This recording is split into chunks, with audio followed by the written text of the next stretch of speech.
¿Cómo llega la sangre al glomérulo? La sangre ingresa al riñón por la arteria renal a través del hilio renal. Esta se divide en arterias segmentarias y estas en arterias lobares o interlobares, que son las que recorren el contorno de las pirámides de Malpighi. Estas interlobares se dividen en arterias arqueadas o arciformes, de las que salen las ramas interlobuliares o radiales o corticales. De estas arterias salen las arterias aferentes paralelas en ángulos rectos.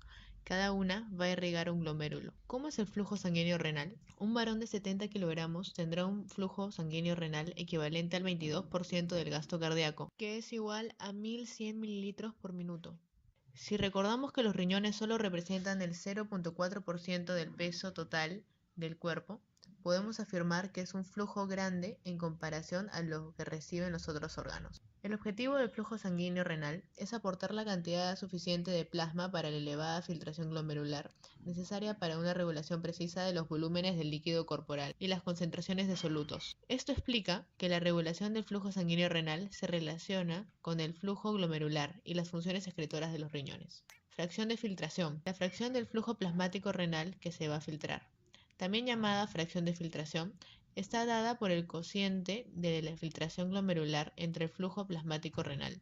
Tiene una media de 0.2, que significa que el 20% del plasma que fluye en el riñón se filtra en los capilares glomerulares. Tasa de filtración glomerular. La tasa de filtración por parte del glomérulo va a presentar ciertos determinantes, cuya finalidad es provocar un aumento o una disminución del filtrado glomerular.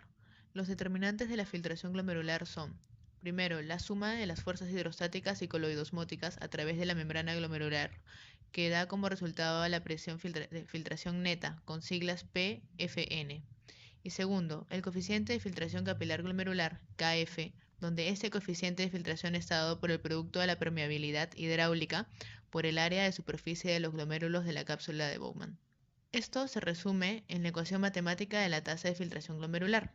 Tasa de filtración glomerular es igual a la permeabilidad hidráulica por área de superficie por presión de filtración neta, donde KF es igual a la permeabilidad hidráulica por el área de superficie. Presión de filtración neta es igual a la suma de las presiones hidrostáticas y coloidosmóticas que favorecen o se oponen a la filtración a través de los capilares glomerulares. Por ende, la ecuación sería: presión de filtración neta es igual a presión hidrostática del capilar glomerular menos la presión oncótica del capilar glomerular, todo esto menos la presión hidrostática de la cápsula de Bowman menos la presión oncótica de la cápsula de Bowman.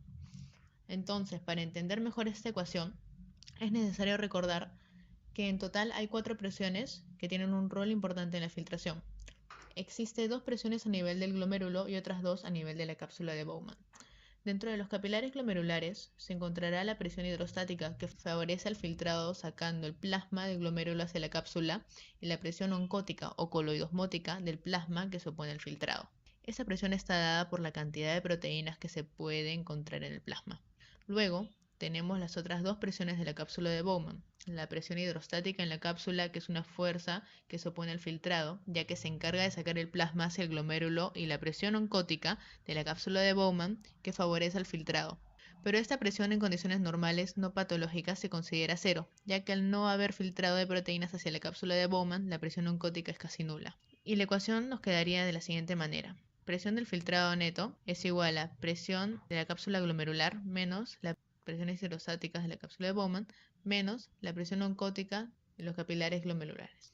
Pero a través de experimentos con animales se pudo determinar el valor número de cada presión. Así tenemos que la presión hidrostática glomerular es de 60 milímetros de mercurio.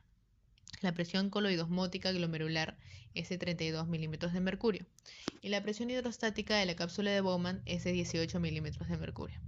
Entonces, reemplazando estos valores en la ecuación, se tiene que la presión de filtración neta es de 10 milímetros de mercurio, favoreciendo la filtración hacia la cápsula de Bowman. Hay que notar que se pueden encontrar pequeñas variaciones en estas presiones, ya que va a depender del lado que se está midiendo. Se tienen 2 lados, uno a nivel de las arteriolas aferentes y otro a nivel de las arteriolas eferentes, que presentan distintos compartimientos en cuanto a filtración. Debemos recordar que las arteriolas aferentes se encuentran antes del glomérulo y las eferentes justo después del glomérulo, y el flujo sanguíneo va va de arteriola aferente hacia la eferente. Entonces veamos estas variaciones para estos dos tipos de arteriolas en un cuadro. A nivel de la arteriola aferente se tiene que la presión hidrostática es de 60 milímetros de mercurio, mientras que en la eferente es de 58 milímetros de mercurio. Mientras que la presión hidrostática de la cápsula de Bowman se mantiene estable a 15 milímetros de mercurio. Ahora, veamos la presión coloidosmótica. En la arteriola aferente, esta presión es de 21 milímetros de mercurio, mientras que en la eferente es de 33 milímetros de mercurio. Y esta variación se debe a que en la arteriola eferente se va a tener más concentración de las proteínas, aumentando esta presión. Y en cuanto a la presión de filtración neta, en las arteriolas aferentes se tendrá que es 24 milímetros de mercurio y en las eferentes será 10 milímetros de mercurio. La presión hidrostática de esas arteriolas van a variar dependiendo de si la arteriola se encuentra en vasodilatación o en vasoconstricción. Para que se den estos fenómenos, el sistema renal va a depender del sistema nervioso simpático y del propio sistema. Entonces vamos a encontrar elementos vasodilatadores como el óxido nítrico y las prostaglandinas. Como elementos vasoconstrictores tenemos la adrenalina, la noradrenalina, endotelina y la angiotensina 2. Las hormonas vasoconstrictoras van a permitir que la arteriola aferente se constriña para aumentar la resistencia y reducir el flujo plasmático renal. De esta manera, estamos también disminuyendo la presión hidrostática glomerular, obteniendo una menor tasa de filtración. Esto sucede en la arteriola aferente. Ahora veremos lo que sucede en la arteriola eferente. Cuando produce la angiotensina 2, va a permitir que esta arteriola se constriña, disminuyendo el flujo plasmático renal que pueda pasar por ella y por ende se observará una mayor presión hidrostática glomerular, aumentando así la tasa de filtración glomerular.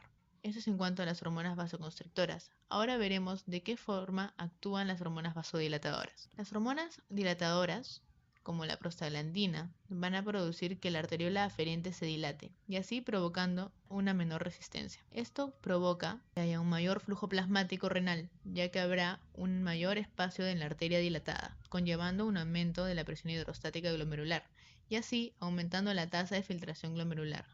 Ahora veremos lo que sucede en la arteriola eferente. Cuando ésta se dilata, va a provocar que el flujo plasmático sanguíneo pase mucho más rápido del glomérulo eferente, provocando una menor presión hidrostática en el glomérulo y por ende una menor tasa de filtración. Entonces, como conclusión, tenemos que para tener un aumento de la tasa de filtración glomerular van a participar distintas presiones que ya se explicó, como también hormonas que pueden provocar vasodilatación y vasoconstricción, y así provocando una variación en la tasa de filtración glomerular. ¿Por qué es importante evaluar la tasa de filtración glomerular? Porque este índice nos permite medir la función renal a nivel del glomérulo.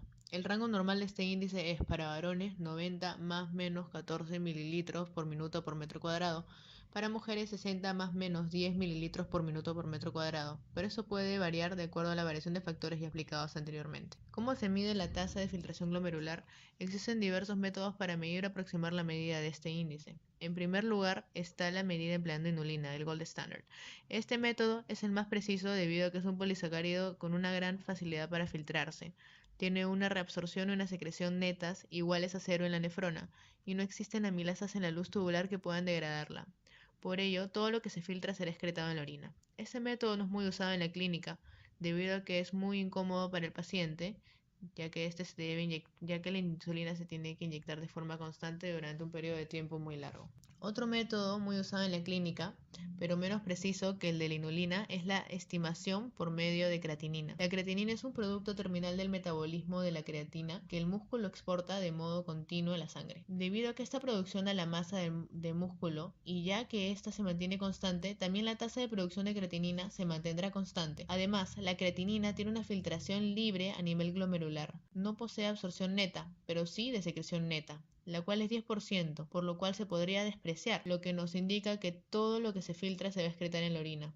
Pero no debemos olvidar que se excreta un poco más de lo que se filtrará. Posee algunas ventajas y desventajas. Dentro de las ventajas es una sustancia endógena, tiene una tasa de excreción constante y no posee mucha incomodidad para el paciente. Y en las desventajas tenemos que no es muy precisa debido a que se secreta a nivel del túmulo contorneado distal, por lo que en valores alrededor de los valores normales de la tasa de filtración glomerular no se logrará ver una variación notoria. Existen otros métodos de aproximación que se usan en la clínica, como la estimación de la fórmula de Crocroft-Gault, que involucra una fórmula edad, peso, creatinina en plasma género. Aclaramiento de la creatinina es igual a 140 menos edad por peso en kilogramos sobre 72 por creatinina en plasma en miligramos por decilitros y todo esto por 0,85 en caso de que sea mujer. Y la fórmula MDRD, que incluye creatinina en plasma, raza, edad y género.